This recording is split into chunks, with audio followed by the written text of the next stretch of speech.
Good morning, friends. What a lovely morning it is, even though it's a little bit wintry, it's a little bit dark, that doesn't matter. Really chirpy and chipper today, as I am every day. So what do I have for you today? Well, let me tell you something. This guitar, or this model of guitar, is not a stranger to this workshop, and I'll show you what it is. And you're going, again? I'm going, yeah, again. This is the fifth one of these guitars I've had in this workshop. And yes, it is a Holcomb, a PRS Mark Holcomb signature. Absolutely stunning guitar. It's beautiful, isn't it? Made in Korea. And what's special or more important about this one for me is the other four I had in belong to other people. This one actually belongs to me. And what a beautiful, beautiful guitar it is. And look at it. And I'm going to tell you the story of this one. I've been after one of these since I had the last PRS Mark Holcomb in. So I looked for one, and we were going up on eBay about £600. I'm thinking I don't want to pay that. So I went and inquired about getting a new one, get some money knocked off, and PMT offered me a nice reduction on one. You know, knocked me a few quid off, but it still wasn't enough. So I thought, right, okay, I'm going to hold out for one at a price I want to pay. And I thought, I don't want to pay more than 500 quid. Now this guitar retails at the moment at anything from 900, well, anything from about £850 up to £1,000. If you shop around and ask for a discount, you can probably get £850. I thought it's a bit more than I want to pay, but I would buy myself one at Christmas time or in the sales in New Year. But anyway, so I kept looking, and one came up on eBay the other week, and it didn't get a bid at 500 quid. Well, it wasn't getting a bid at 500 quid. And there was another one I saw, and they took the tuners off and put different tuners on. Now I don't like them like that. I want it original. But anyway, I talked to him about it, and he didn't get his money for it. He wanted 500, he dropped it to 300, then he put it down eventually to £300. And the first person that bid £300 on it, he let them have it straight away. So I missed out on that one, but I'm quite glad I did, because this one came up for £500. And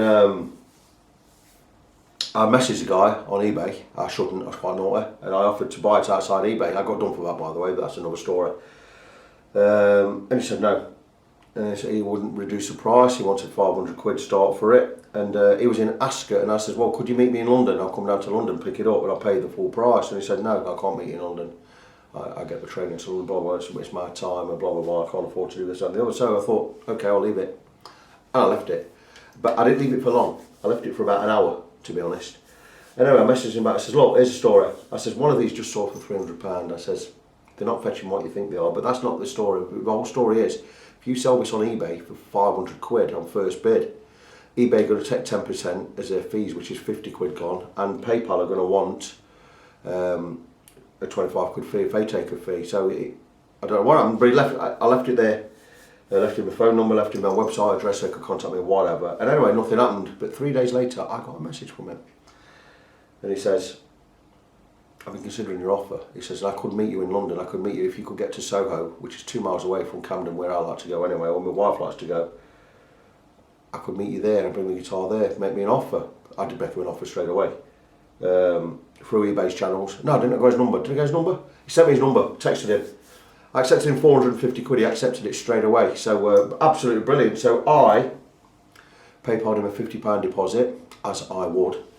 And there you go, this guitar has cost me £450 English pounds. So that is half price.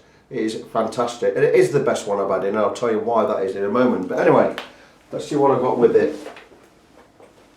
With it, I was given also a brand new leather PRS guitar strap with the birds on, bird inlays. Obviously the SE case came with it, which you get, and all the paraphernalia and bump you get with a brand new guitar. Now, what surprised me, I didn't know this, you get a lead with the truss rod, Allen key, and my little Allen key for the tuner, the saddles. And anyway, I also got all the bump with it, blah blah blah blah blah. And this I didn't know. And you get this bump, blah blah blah blah blah, and the receipt and everything. But, well, not receipt, but the guarantee. But what I didn't know was, look at the date on there. Sold date, 19/6/2018. The guy bought this guitar on the 19th of June this year. He's got to pay £900 for it. He's bought it from Guitar Village, wherever that is. I'm going to find out how they're listing for. So I've got a brand spanking new PRS Mark Holcomb for half price. there is not a mark or a scratch on it. It was covered in dust when I got it. He's probably bought it, decided he couldn't play it because the guitar was tuned to E standard, and just let it stand there on a stand, and it's gathered dust. So I have got it. So what I'm going to do with this, well, I'm going to do what all PRSs need. It needs a Tusk nut by Graphtec. And there you go, we've got the right one. The PT6643-00, which is a perfect fit. I will have to shape the top slightly. And I may have to look at some frets. Now, I've been across this with a fret rocker this morning. With a straight neck. There are 3 frets that need attention, and when I say attention, I mean the tiniest bit of attention. They are high, just a tiny bit, but they're not high, they are a tiny bit high. So I say this is the best one I've had because this is the one with the levelest frets I've had. It's the 5th one I've had, and it's just amazing. And now I've wiped all the dust off, it just looks so good. It needs a setup, it needs a new nut putting on, it needs a little bit of fettling on the frets. I will level the 3 frets that need doing. I will polish all of the frets. Everything else is superb. I've cleaned it up. I'm going to need to set the radius slightly on the saddles. It's a little bit high on the treble side, but the rest of it is fantastic. The guitar is immaculate. There is not a mark on it, so I'm going to ever so carefully remove that nut, because the last one I had in, someone had just chipped the edges where they removed the nut. And the guy who bought the last one in October, really nice guy, I just did a fret level on this for him, his wife or his girlfriend paid £600 for his, and it's coming out of fret level, so it's cost a pretty penny. That is his Christmas present, but it was not as good as this one, so that's what I'm going to do. And where I do it, I think I'll do it today. I'm like a kid in a toy shop at Christmas, and with a never-ending purse. It's just fantastic. So beautiful guitar. I noticed the bridge is not on so straight. Just noticed that. I'm not really bothered. Aesthetics in it. It doesn't have to be perfect as long as it plays okay. And it's the pickups I really wanted as well. So I'm going to crack on with that. Get the work done today. And I'm just really happy. What a fantastic deal. It will not be going back in its SE case, by the way. I do have a Hiscox case. I have 2 Hiscox cases. And in one of them I have a parts caster, Telecaster, blah blah, and I'll be taking that out and putting that away, and this is the case it will be going in. My brand new Hiscox case, if it fits. I'm sure it will fit. I'm going to find out in a minute, because all of my personal guitars go in a Hiscox hard case where possible, apart from my Explorer, which I couldn't get a Hiscox case to fit my Explorer, so that has got a SKB case, which is a hecking expensive thing. Cases for those Explorers on the SKB ones are about 150, 160 quid. But anyway, I'm going to move on. I'm prattling a little bit. I'm loving it. I'm having a great day. It's fantastic. I'm going to crack on with this, probably get this one done today. It shouldn't take me too long. Get some new strings on there. Some 1052s are fine for me in drop C. I've had it plugged in and played it, and it's just beautiful. It sounds fabulous. So that is what I'm going to do. So check back later and we'll see how we got on. So I'm going to remove the nut on my PRS Mark Holcomb, and you always might get a little bit of chipping around here because the glue kind of builds up. You know, we can tidy that area up later. All I'm going to do is I'm just going to take a short blade, very short, no longer than that, and I'm just going to score through the lacquer. And it's already gone through the nut there. And you will hear it maybe crack a little, but we've gone through. We don't want to damage anything. All I'm going to do now is I'm going to tap the nut this way ever so gently. And what I would normally use is, I will take my nut straight edge, get it up behind, and I'll just take a small fretting hammer. I'll take the nylon side and I'm just going to tap it from the back.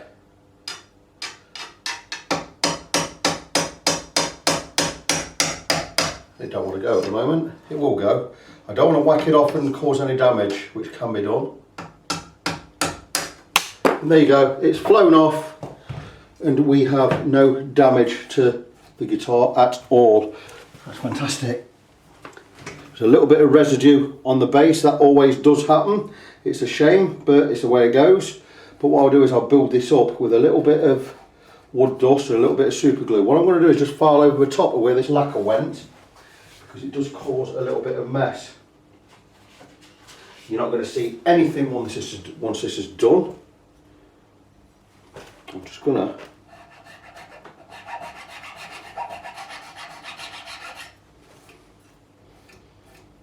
take a little of that lacquer. You're going to see, it's got a little bit of build-up of lacquer there.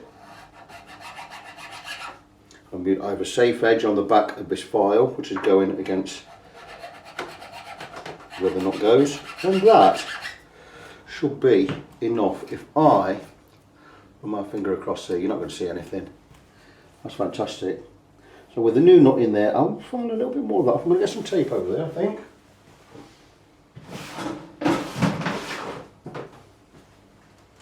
Because there's quite a build-up of lacquer on the back end of that nut. And this is the thing with PRS.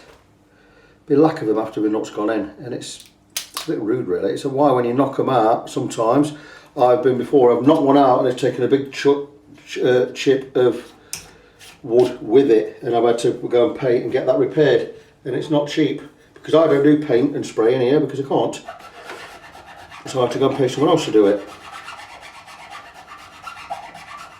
and it's heckin' expensive. So there you go, and I've filed down that edge there. Now where this nut has removed a little bit of material, I will flatten, safe edge again.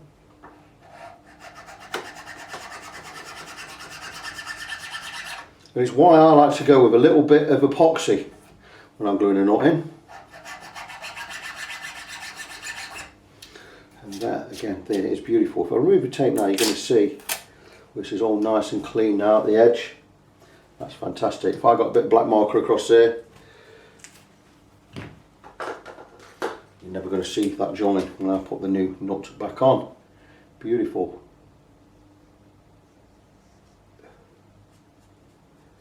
I don't actually see it anyway, it's just for my peace of mind really.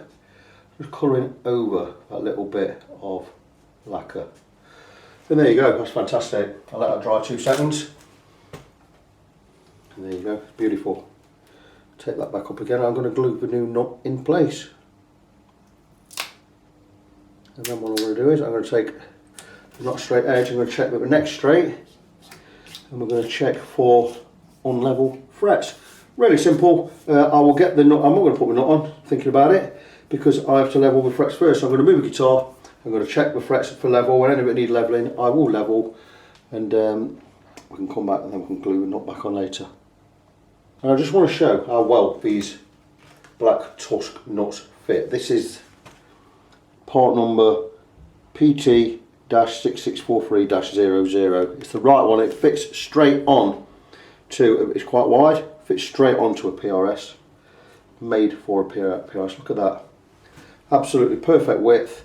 It will be too high, slightly. What I will do is, when I've got it glued on, I will recarve the slots to the depth I want them to be, and I'll file over the top of the nut and reshape it. But these are brilliant, just straight in. It's going to cost you £11 delivered, not expensive, and I think the black one looks a lot better than the white one as well. Everyone I've had in, I think I'll put a black nut on there. Absolutely beautiful. We just need a double glue inside there. If I need to build anything up with epoxy, I will do. That's just fantastic. Welcome back. Right, something I don't usually show on video, but I'm taping up the fingerboard ready for levelling the frets, and I went across with a fret rocker. I'm not going to show me going across with this. Well, I can do a bit, but you'll hear it rocking on the frets. But there are, on this one, I did say 2 or 3 earlier, but now I've got the neck absolutely straight and I've been across with a precision fret rocker, but gone really careful. There are 10 high frets with 11 high spots on them, and it's only slight on some of them.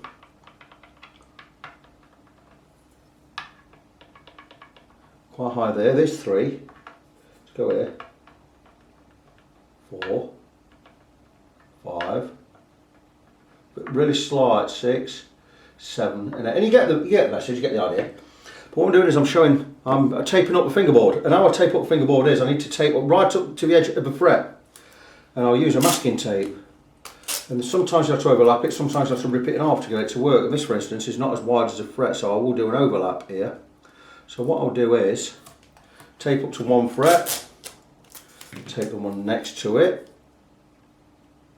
which is actually the perfect width, probably a tiny bit thinner.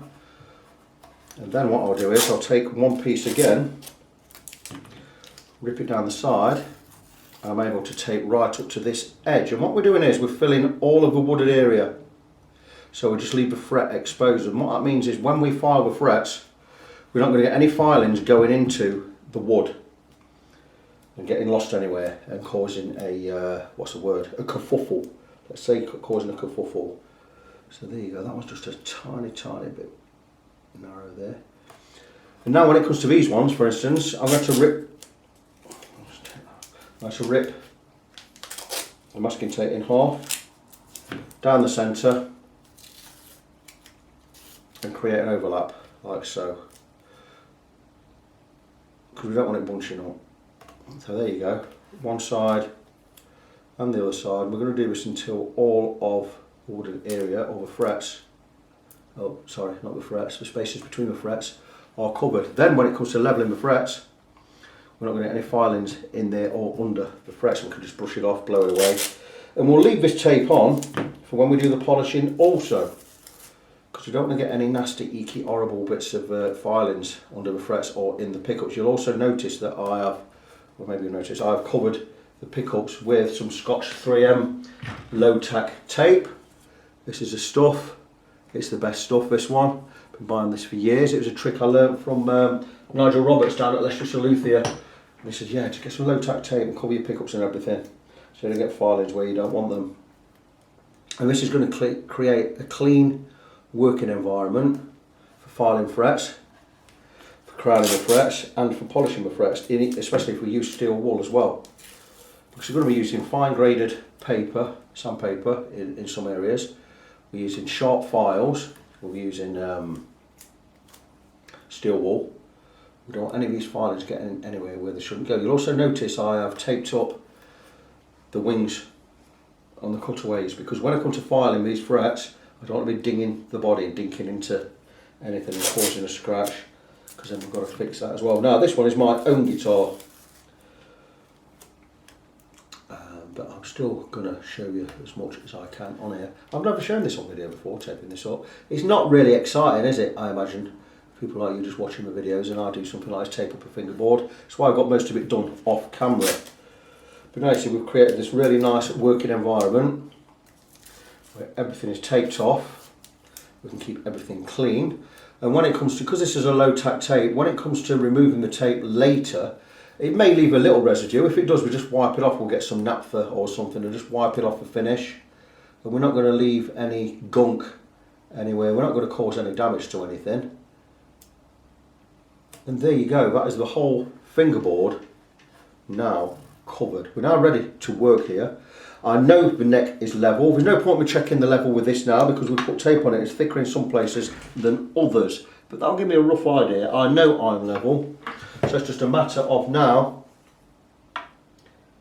taking my fret rocker and just checking those areas that I've marked. Like there, for instance, which is rattling. And there, it is really. Just a tiny one there. And there's not a lot in this, it's just I want a perfectly level playing field. There you go, I'll move down here.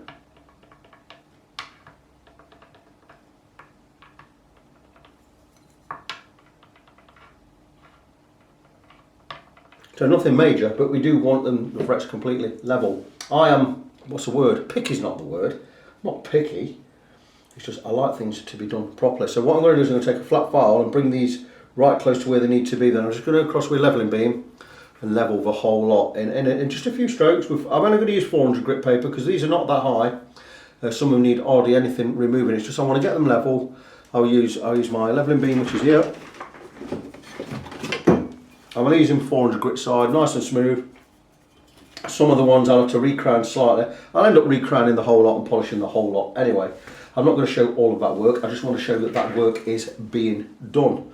Once we've done that and we've got the frets all polished up, we'll glue in the new nut and we'll shape the new nut and we can get it all back together.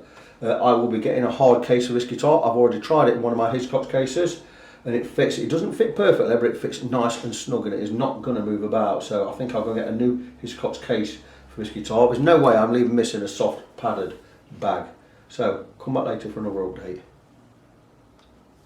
It's taken me about 10 minutes to flat file the frets that were high, and all I do is take a perfectly flat file in this case my number 4 cut Swiss file, this edge is super flat. And all I do is, if I'm doing this fret for instance, I just come across and I just go across that fret until we bring it down to the height of these two. I let these two be the guides. I'm not cutting into these ones.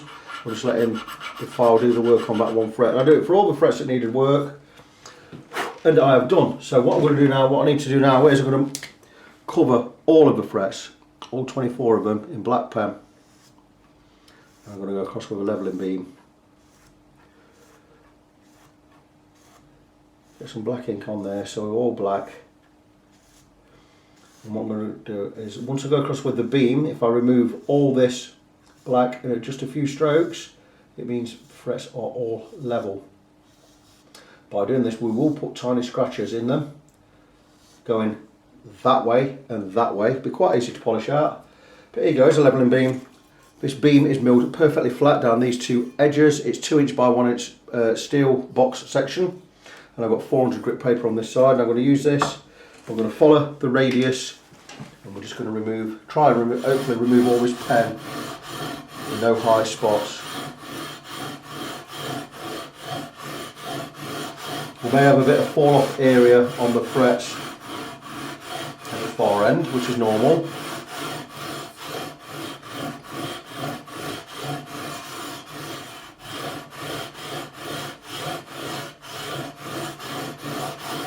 And that is all of the pen gone. I'm just going to brush this down, and I'm going to go the opposite way. Turn it round, just go the opposite way.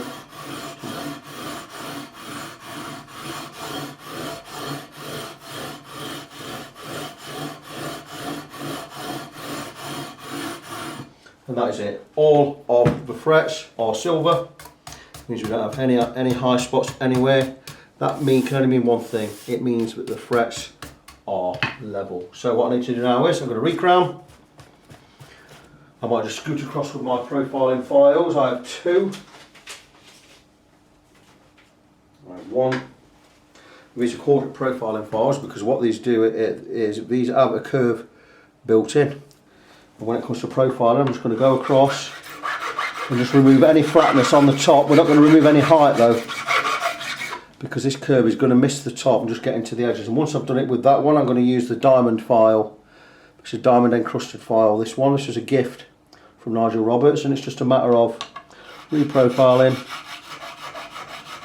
And the diamond file is going to get into there. They're going to, where that's a little bit tiny bit flat on the top, it's going to put that curve back in there. Anything where we need where I've lost major material, which I haven't, I would use a 3-edge file and do it that way by hand, but I don't need to in this because I've removed hardly any material at all. So I'm going to get these lightly crowned and get them all polished up, and we'll be done. So I thought I might get away with just profile filing these frets with a profile file just to get the crown back in there, but I'm not going to do that because that's the cheapest way of doing it. I prefer to use my 3-edge file when I find it. What have I done with it? Here you go, it's here. So I'm going to recrown the frets the old-fashioned way, and that is I'm going to make the crown. We've got a tiny flat spot on the top. We just need to bring it into that crown, the round area. So all I'm going to do is I'm just going to go with the 3-edge file, ground flat edges on each one so we can't damage the fingerboard, even though we've got it taped up anyway. And it's just a matter of just going across and just making that thin line across the top. And it should literally just take a couple of strokes, 2 or 3 strokes. And there you go, we've got a lovely thin line right down there. That's just bringing that bit of flatness on the top from a little bit wider than it was, because we've levelled them ever so slightly, and we're now down to about 1/4 of a millimetre wide. Once we've done that, then I can go with the profiling file. We'll blow off the area and we'll just remove any burrs, and that's all we need to do. We've still got a thin line down the middle, and if I really wanted to be picky, I could go down with my diamond file, which is basically really fine diamond crustings there, and it's a diamond cut file, and it will just smooth everything off, and it'll give that fret that beautiful crown all across this length. So that's that one done. I have 23 more to do. I'm going to crack on with that, and I'll come back with more news later. And there are all of the frets levelled and recrowned, ready to move on to the polishing stage now, which I'll do on the other table. Don't think I'm going to show any. Light's not too brilliant today. I'm basically going to get my guitar sat on a support underneath, which I use, get the neck level with my vise, and I'll clamp, well, I won't really clamp it in a vise, I'll just sit it in the top of a vise, all padded underneath, and I can polish the frets.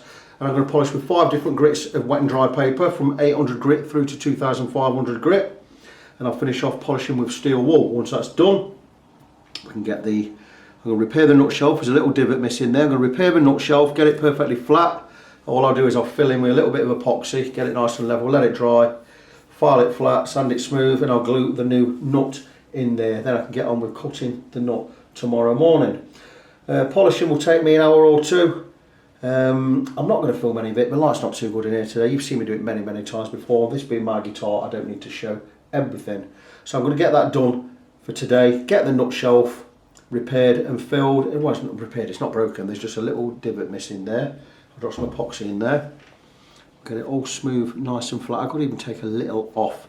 I'll just get it nice and level. If I remove a little bit of material, it's not going to cause any harm anyway, because the nut is higher than it needs to be. We'll get the nut in and that will be it. So come back tomorrow and I'll show you the results. Okay, so now you'll be looking at the nut shelf where I'm going to glue the nut. Obviously you can see I have all areas taped round in case of any spillage. And what you may not see is I have covered the whole area with epoxy glue. Just bear with me a second. You may see it if I just get a screwdriver on there. And what I'm doing is I'm not putting the nut on yet. This is 30-minute epoxy, so what I'm going to do is I'm going to let it stand 15-20 minutes before I put the nut on, so it becomes tacky. Not dry, but tacky. This will stay tacky for 30 minutes. And the thing is, I've noticed in the past, if I've put the nut on and gone 15-20 minutes later, I've touched the nut and it's just slipped straight off. Anyway, so I'm going to let this dry for a little while, and then I'm going to take the nut, which is here, which already fits perfectly. I've actually filed with a really smooth file just to get the nut slot square. I know this is an absolute perfect fit. There's a little tiny chip on this edge here, so I'll put the epoxy in there and that will fill that area. Now when it comes to sticking this in, I will come and scrape some of the excess glue away using the business card. I might as well use my own anti. Using the business card I use to mix the glue on, and I'll just come and scrape any excess away that's still runny. I'll take the nut and I'll press it in there and on there, and it should hold itself. But what I may do is I may just get another piece of blue Scotch 3M tape and tape just over the nut just to hold it in place for 10-15 minutes. But these nuts are a perfect fit. It will be too high, the nut slots will be too far up, and what we'll have to do is we'll have to carve a little bit deeper into these nut slots and reshape the top. But they are a perfect fit. So if you want that serial number again of this Graphtec nut for any PRS guitar, it is a PT6643 style or model number. Is it PT? You know what? I'll show it to you. Is that too close? Can we get in there? And there you go. We're on there. PT664300. And they are on the base. They are just a perfect fit. You'll get them straight in there, the perfect width, and they're a little bit higher than they need to be. So you can always alter the height from the top. I never alter it from the bottom because I want to keep this intact underneath, because that's going to create a nice bond under there with the hole and everything, all the holes. So I don't file them underneath. I recut them from the top. It's just my preferred method. So there you go. I'm going to leave about 15 minutes. And we'll get the nut on. So I'll place the nut where it needs to be. I've got it aligned, I've got it pressed down. I'm just going to put a little bit of extra tape just on where we've got this extra ridge, and that will just cause a little bit more downward pressure. And we're going to leave that, and I'll leave that for 30-40 minutes, I think. And that is going to hold in there, it's not going to move. It's exactly where I need it to be. And now I can crack on get these frets polished, which is the next part of the process. So I'm going to move the camera up slightly. I don't know how much of the polishing I need to explain, but I showed it. I'm not doing the polishing right now, I'm going to do it shortly, so I'll come back and show you how we get on with that. Okay, so because I need the camera for something else and I will never get it back in this exact same position again, I'm going to explain how we polish the frets. And what I do is I take 5 different grits of wet and dry, this one being 800 grit, right the way through to 2500 grit. See how much finer it is? Well, you won't do, but the lightness is showing how fine it is, whereas it's quite dark. And what I'm going to be doing is, I don't have to roll over the edges because these are already been done. But what I'm going to do is I'm just going to go across the fret, and I'm going to get into the corners, near side and far side, and we're just going to basically start removing all the scratches on the fret, like so. And we're going to do it with 5 different grits of paper, and it takes a long time, this does. If you do it, well, it takes a long time if you do it right.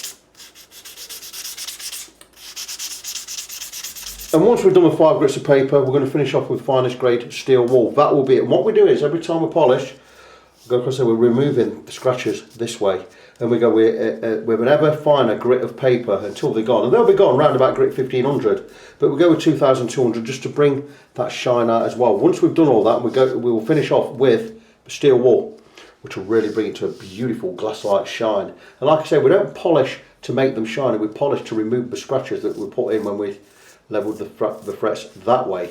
So we're going to remove the scratches and we're going to make the frets shine. Once that's done, I already have a nut on. I'm going to get some strings on, and I'll come back and show you that part of the process. Well, I'm not sure if we get my strings on, but I will show you how we cut these nut slots to the right height, because once we've got the strings on, we don't leave it there because these strings will be high. We need to cut these slots deeper, and once that's done, we need to reshape the nut. So that is all coming up later, so make sure you're around for that. Right, I do apologise fret friends, but I didn't get round to videoing me cutting the nut slots because I had some other things on. I forgot all about it, and I've actually finished the guitar and I've had it plugged in and I've played it, and it is amazing. I'll show you a couple of things I've done since you last saw me though. I have put on my nut, and there you go, all cutting nice and low. And I'll show you the completed guitar, and there is not a mark on this guitar, and all it's really had is it's at a fret level, and I've put on a new nut, and there you can see the new nut. It's on beautiful, it's right up to the edges, it just looks fantastic. The guitar is amazing all ends up. Like I say, I've played it, it is just superb. You might notice one different thing about this, and let me get back to that in a minute. Yeah, it's absolutely superb. It plays fantastic. It does need a newer set of strings which have arrived, so I will put some new strings on there. Just a really, really good guitar. You'll notice, what do you notice different about this next to an original Mark Holcomb? And if you don't know what it is the truss rod cover. And there you go, it should have Mark Holcomb stamped on there, and it does have Mark Holcomb stamped on there, but I don't like signature guitars, and the reason I don't like signature guitars is that they have the name of whatever signature model it is, what artist it is named after. And I've never liked that. So what I have done is I've just turned it upside down, and there you go. And I think it looks great now because it's got no sig on it. So all I need to do with this now really is nothing. I need to go and get a Hiscox case for it, which I'm going to ring Hiscox. I'm going to get one sorted out because all of my guitars, every single guitar I own, has a hard case. Saying that, barring my bass, my Thunderbird bass, it doesn't have a hard case at the moment, but it will have. So that's it, this one is done. What a fantastic guitar. Like I said, this guitar has cost me £450, and I had to drive to Camden to get it. And me and my wife went down and we had a fantastic day out. We spent the day in Camden. We went and visited the Jewish Museum while we were down there. We had a pint, we had some fantastic food. And then we went into Soho, got the tube into Soho, picked up the guitar, had a drink in Soho, went round Chinatown. So we had a fantastic day out, including our fuel to get to London and back, the tube, the food and everything we did that day came in at just round about £600, including the guitar. How good is that? So this guitar's cost me 450 British pounds. It's fantastic. And consider I was going to go and buy a brand new one in the sales or at Christmas time for myself. So I'm absolutely over the moon with this guitar. It is beautiful. Like I say, you will not find a mark on this. That is because there isn't one. made at the World Musical Instrument Company. I know this guitar was bought on the 19th of June 2018, that's this year. It's not even 6 months old yet, this guitar, and I got it for 450 quid. Absolutely brilliant. So another one tied up, another one finished. As you can see, it's getting dark, so I'm not going to apologise for the light now. It's going to be like it's all winter, isn't it? But yeah, brilliant, another project done. So, fret friends, check my website, facebook.com/ng17. That's facebook.com/NGONESEVEN. You can find out all about me on there. You can find out what I do. You can watch all my videos. Find out anything you need to know about me. So, fret friends, that is it until the next project. So, as always, be good to each other, and I'll see you soon.